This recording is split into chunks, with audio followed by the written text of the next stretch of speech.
እናት ግን ምን አይነት ፍጥረት ናት? የእናቱ ህይወት አልፎ የቻለ አይነት ሰው የሚገርም ሰው በምድር የለም። እናት ደም ናት።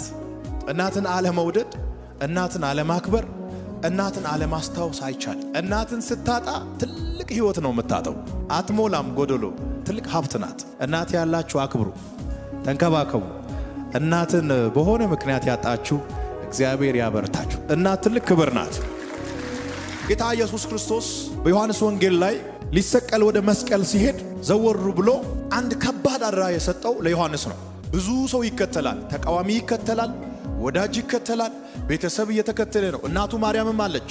ኢየሱስ መስቀል ተሸክሞ ወደ ተራራ በሚጓዝበት ጊዜ ብዙ ህዝብ ይከተለው ነበር። ከዚህ መካከል ኢየሱስ አይኑን እያንከራተተ በድካም መንፈስ ቀና ማለት አቅቶ ወደ ግራና ወደ ቀኝ እያየ ሰውን ይፈልጋል አደራ ለመስጠት።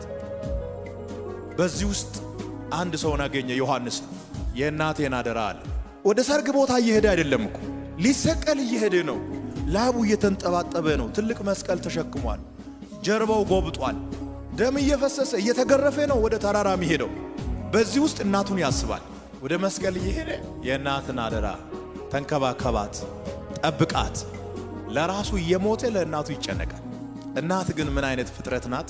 የእናቱ ህይወት አልፎ የቻለ አይነት ሰው የሚገርም ሰው በምድር የለም። እጅ ላይ ሲኖር ዋጋ አትሰጥም፣ ከእጅ ሲወጣ ግን በጣም ይቆጫል። እናት ትልቅ ውበት ናት።